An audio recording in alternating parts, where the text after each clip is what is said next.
Yo, what's up guys? Welcome back. Dito po si Denrica at Doy TV Sports. Well, ang ating pag-uusapan guys ay ito.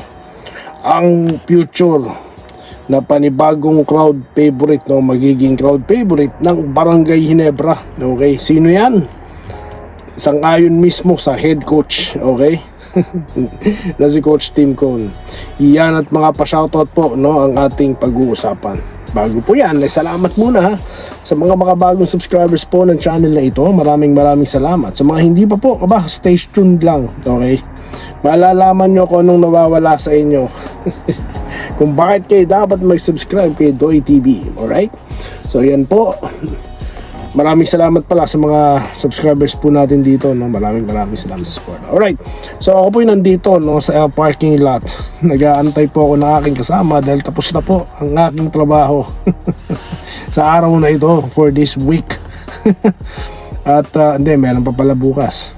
Pinawi na ako ng boss ko. Uwi na daw ako, no? Kasi maaga ko po natapos yung trabaho, no? Ganoon naman dito eh. Hindi pwede OTY, no? Uwi ka pag tapos na yung trabaho mo. Okay? So yan po.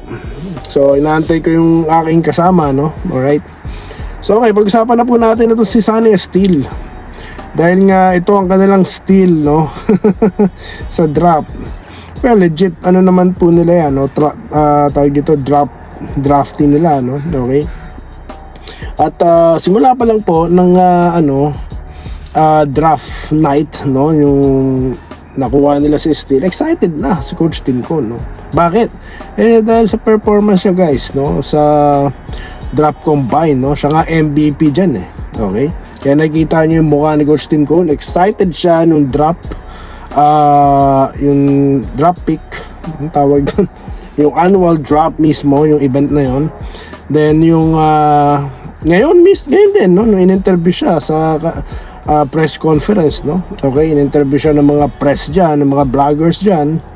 At yun na nga, excited siya sa performance ito, no? So, hindi lang sa performance niya sa draft combine, pati na rin sa kanilang practices, no? At hinanilintulad niya pa ito, no? Sa miyembro po ng mga gwapo, no, na rain or shine na si Adrian Nocum. Okay? Pagdating po sa sa tawag dito, magalawan niya, no. Hindi naman sa itsura, wala naman sinabing sa itsura. Pagdating po sa sa galawan, no. Okay. The pogi din naman sa Steel, no. So wala naman pa yung dapat pag-usapan diyan, okay? 'Di ba? Pagka Barangay Ginebra ka, automatic pogi ka na niyan. Alright. So, okay. So, siya po, ang prediction dyan ni Coach Tim Cone, siya po magiging future crowd favorite, no? Dahil nga po, marunong daw po ito mag-operate loob at labas. Nakita nyo naman, 3-pointer din yan, guys.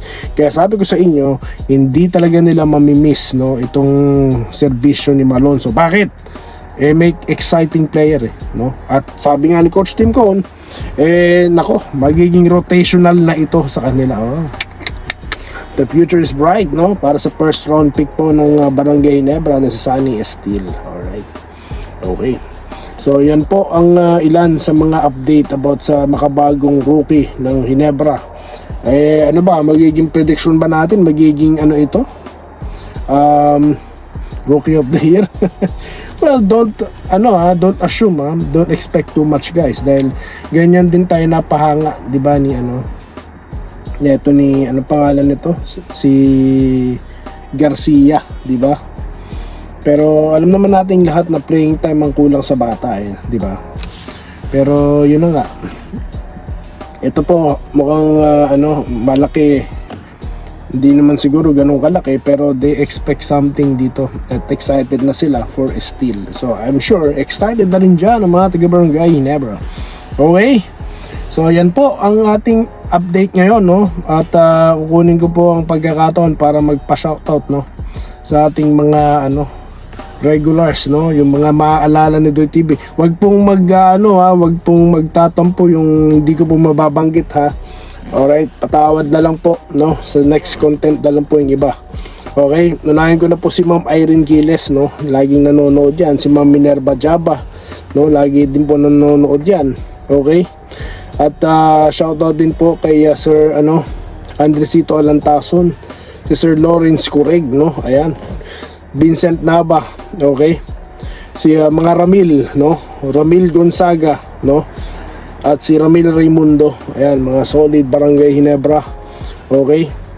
Ganun din po, of course, kila kala mo may natatandaan no? Si ano pangalan nito? Si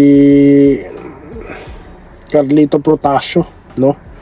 Okay, Wenceslao Hapon, nabanggit ko na ba, no? So sila po yung mga ibang mga players po na talagang subscribers ng channel na ito, no? Na ating regulars dito sa ating channel sa Den Riga at Doy TV Sports, no? So yun po, muli maraming salamat sa inyo pong panonood at magkikita-kita po tayo sa mga susunod na video content dito lamang sa ating channel, Den Riga at Doy TV Sports. Alam nyo kung ba't ako nagmamadali? Kasi nandiyan na po yung kasama ko, no? Kami po aalis na, uwi na, no? Magkita-kita po tayo sa live, okay? Maraming salamat po at magandang hapon po sa inyong lahat. Salamat po sa panonood. Subscribe na para sa mga susunod na basketball at boxing videos.